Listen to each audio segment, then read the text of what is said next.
faces known in our respective cities. And for want of a better way to say it, make sure that Hawaii, Honolulu, is at the front of the line if in fact we're going to be asking for more financial subsidies. You know, all of us are facing this problem. All municipalities have housing problems. Some maybe perhaps more than others. We know here how acute it is. So this opportunity to go back to Washington in this setting with this agenda is very exciting to me because I'm hoping that we're going to be very successful with that. I'd like to give you some details and I'm going to call up Anton to bring you into it, but we're very excited about this time. Anton, come on. Thank you, Mayor. So his trip really is right in the sweet spot of the city strategy for homeless and housing. So really, as complex as the homeless situation is, the strategy really involves two pieces. The first piece is everything creatively we can do to convince somebody to engage the system. And you're going to hear from some gentlemen that are really part of those creative solutions. The second piece is constantly analyzing our resources to service those decisions. And key to those resources are housing, right? That we can put people in housing. So a key area that the mayor's going to be pitching for us is increasing our amount of HUD-delivered Section 8 vouchers. And so every couple of years, we issue a waiting list. We open up the waiting list, and we get 15,000 applications, of which randomized by a computer, we have 3,000 that we will work through and then give vouchers to be housed. And these folks that have the vouchers are paying about 30% of their income, and so it releases the rest of their income for their living expenses. In addition to that, we also learn, and we've been very successful here, because of our rent utility relief program, to keep people housed and keep them from becoming homeless. So in addition to the Section 8 vouchers asked that the mayor's going to take back, also a program of specialty vouchers like we did with the Housing Now vouchers. That took a section of people that were out of the HUD programs and we offered vouchers to, and we were able to house 308 families and over 850 people off the street in 1 year. And over 94% of those people are still housed today. So we're going to look for another specialty housing program like that the mayor's going to ask for, and the expenses that go along with it. We need beds of many flavors. We need beds for different people in different stages, and we couldn't be sending somebody better than the mayor, as you know, to make these applications and pitches for us. We're really looking forward to upping the amount of resources we have to address the folks that want to engage the system. Thank you.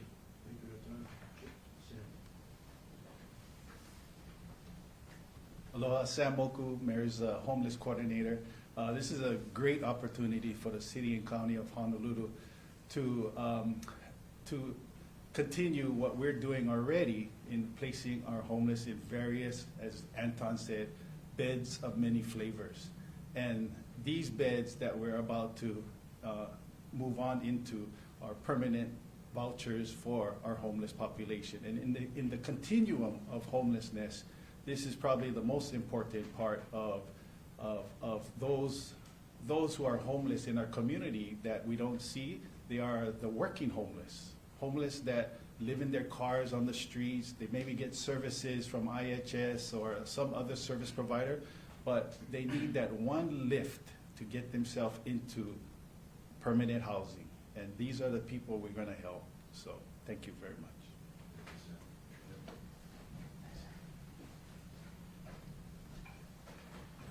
Good afternoon. I'm Jim Ireland, Director of Emergency Services. I run the core team for the city Crisis Outreach Response and Engagement.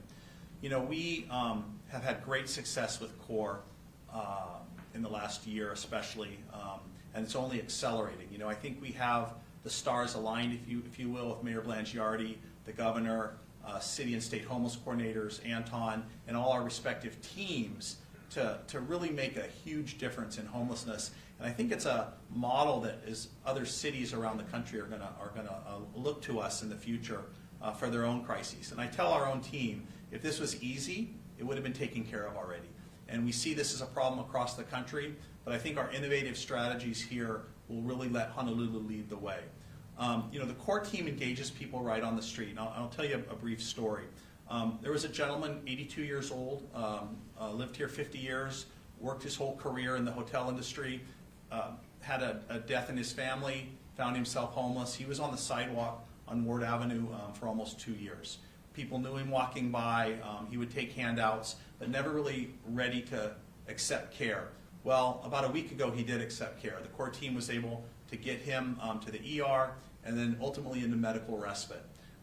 He has some medical issues. He's going to need some therapy, but he's in one of our medical respites. You know, and we didn't have medical respites a year or two ago. And so now that we have a medical respite, there's a place for these folks who are not sick enough for the hospital, but too sick for the shelters. He's not able to do, you know, walking or bathing and stuff on his own. He needs a little help. But now that he's in medical respite, you know, we need to transition him after physical therapy to some type of housing, whether it's a Kauhali or Section 8 housing, independent living, or these vouchers we'll get. We do have to get him out of respite to make room for somebody else to get into respite. So what the mayor's doing is providing an end place for folks who are coming through our kind of homelessness corridor or system, whether it's medical respite or shelters, but there has to be throughput so we can make room for the next person. So I think this is just part of a continuum of care that we're offering from core to housing and everything in between, that we're really going to see a major difference in the approach to homelessness and our successes.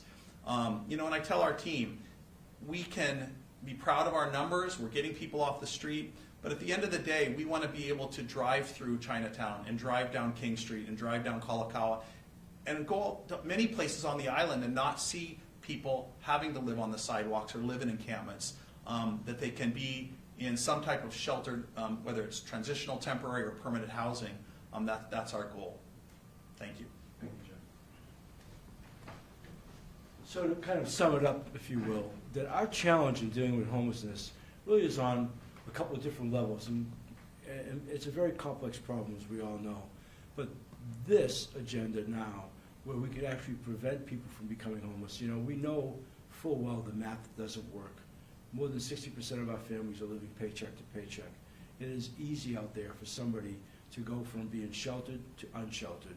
And this allows us to intercept at a critical point in time to prevent them from hopelessly becoming homeless. So we're dealing with the prevention aspects, and I'm really proud of the work you know, Anton and the Department of Community Services have done this year, along with our Office of Economic Revitalization. We were one of the stellar cities in the country in our performance with rent and utility relief. We've talked about that. That was not insignificant. That was unprecedented.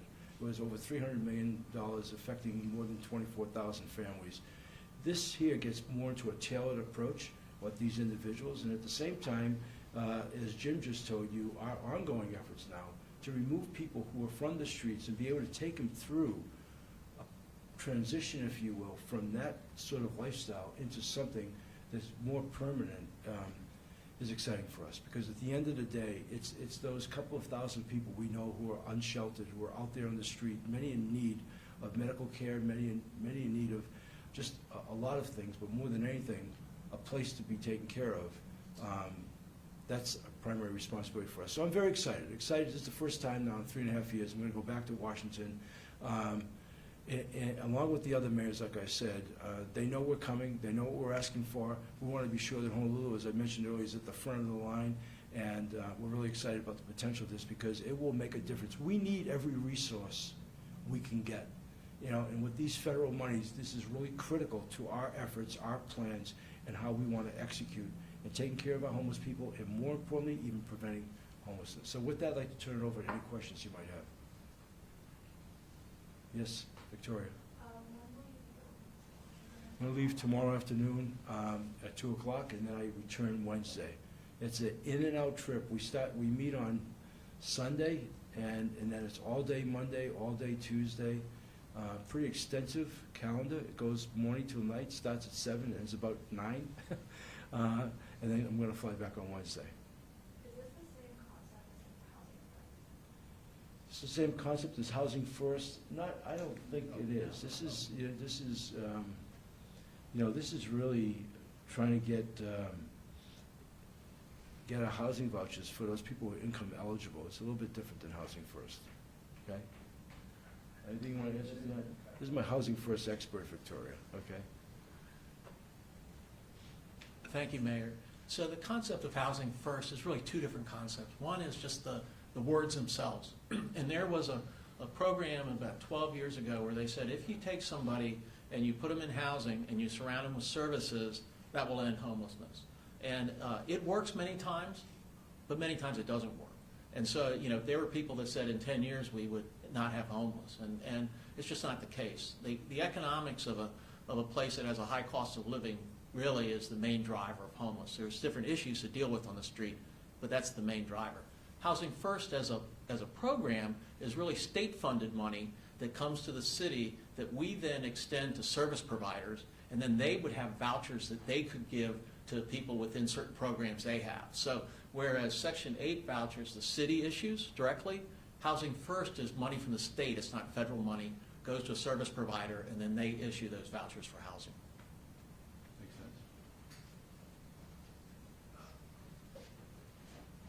sense. Is there a dollar amount that you guys need for this? I don't know if there's a specific dollar amount. I think it's once I get there and really be able to assess what's out there, let's just put it this way. We're going to try to get every dollar we can. And we intend on being aggressive about that. We think we've had conversations about my attending this, and it's been sort of a select group. So they're aware of our housing needs here, and we're going to be very aggressive. And we'll talk about just what that means when I get back. That's it, Many who deal with homelessness in Right. Honolulu say mental illness is a big factor. Sure. These people on the streets have to want help. Right.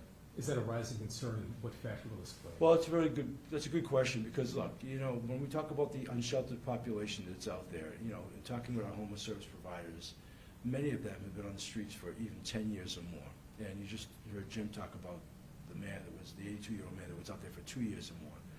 Those veteran homeless people that have been out there, many of them suffer from mental illness and drug addiction, or some kind of addiction. And so they're not easy to deal with.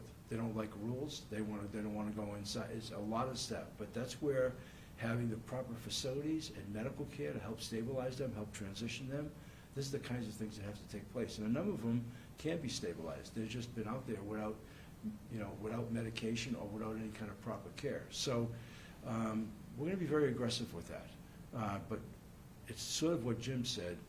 We're now teeing it up in this combination of city and state resources together, where we have a mobile crisis unit capable of picking them up in the streets and also building trust. There's a lot that goes into that relationship. They just don't go, they're out in the streets working cars. They know who the people are.